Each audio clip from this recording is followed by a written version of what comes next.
This was one of the most unsafe cities in the country. Now it's as safe as there is in the country. So we're here with cabinet members having dinner, and everybody should go out. The restaurants now are booming. People are walking. Thank you.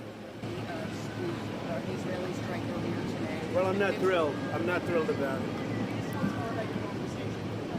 I don't have to do that. I'm not thrilled about the whole situation. It's not a good situation. But I will say this: we want the hostages back, but we are not thrilled about the way that went down today. You were caught by surprise. I'm never surprised by anything, especially when it comes to the Middle East. How did you learn about this happening? I'll be giving a full statement tomorrow, but I would tell you this: I was very unhappy about it, very unhappy about every aspect, and we got to get the hostages back. But I was very unhappy about the way that went down. Mr. President, when do you plan to speak to? So I think the president is definitely engaging in some damage control. He clearly understands and hears the anger that Qatar has expressed about Israel's attack. And I think he's seeking to do what he can to both, number one, underscore that the U.S. did not approve of the attack, and number two, to try to assuage Qatar's anger so that Qatar will perhaps return to the critical mediating role that it has played.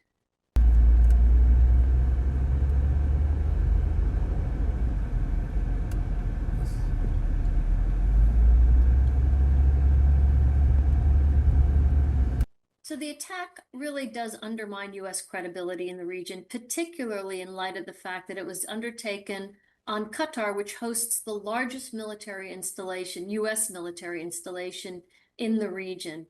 And so I think with this attack, many in the region are questioning how much they can rely on the United States for its security and how credible the United States is as an interlocutor, and in particular, how much is the U.S. actually able to restrain Israel.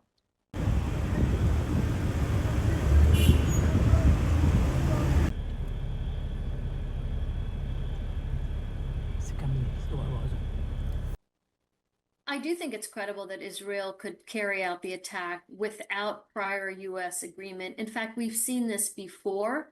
Last April of 2024, Israel undertook an attack against the Iranian consulate in Damascus. That was undertaken and surprised the United States. And so it is entirely possible, and indeed, I would argue likely, that this attack, perhaps at best, the U.S. was given very, very last-minute notice before the attack actually went off.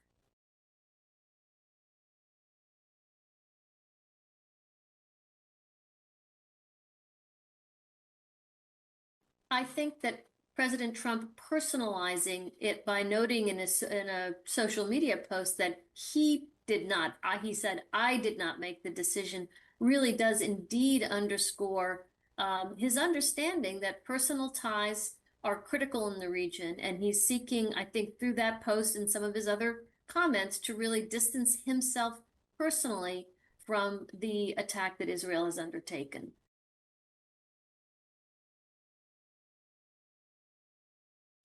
I think the attack will really undermine efforts by the international community, by regional actors to bring the conflict in Gaza to an end.